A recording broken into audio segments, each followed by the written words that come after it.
এই না যে দুলালকে ঘৃণা করি, কিন্তু আল্লাহ পাক সুস্পষ্ট বলে দিয়েছেন আমি আমার কাছে গ্রহণযোগ্য মনোনীত একমাত্র শুধুমাত্র ধর্মের নাম ইসলাম।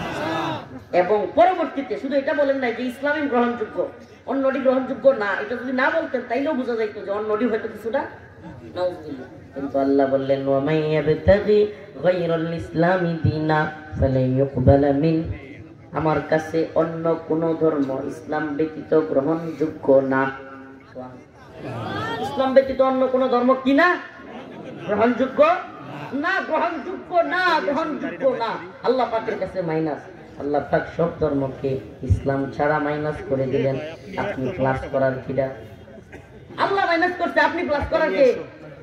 আপনি যখন মন্দিরের দারওয়ান সাজেন, আল্লাহ না করুক মন্দিরওয়ালারা মনে করবে মূর্তির পূজা মনে হয় ভালো কাজ, নাহলে মুসলমান পাহারা দেখা। আমাদের সমস্যাটা, আমাদের কষ্টের জায়গাটা যেখানে আপনি আমি মুসলমান যখন মন্দির পাহারা দিব, মন্দির পূজারীরা কি মনে করবে? মূর্তি পূজা মনে হয় খুব ভালো কাজ। তারা আরো মূর্তি পূজা বাড়াবে না কমাবে? বাড়ায় দিবে। অথচ আপনার কাজ কি ছিল? মূর্তি পূজা খারাপ কাজ এটা বুঝানো।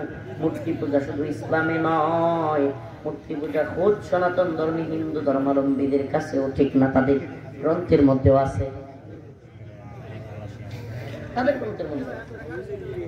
খ্রিস্টানদের ব্যাপারে আল্লাহ পাক সুস্পষ্ট বলেছেন, ইহুদিদের ব্যাপারে আল্লাহ পাক সুস্পষ্ট বলেছেন ইন্নাল্লাযীনা কাফারু মিন আহলিল কিতাবি ওয়াল মুশরিকিনা ফি নারি জাহান্নাম।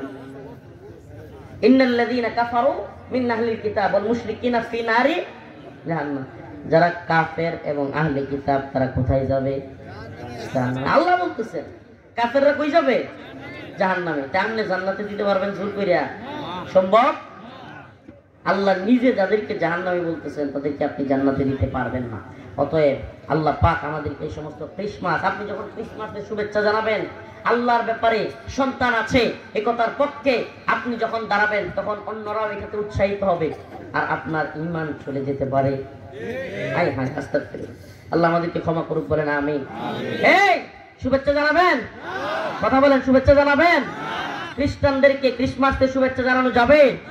হিন্দুদেরকে মূর্তি পূজার শুভেচ্ছা জানানো যাবে? আল্লাহ পাক আমাদের সবাইকে ঈমানের উপর।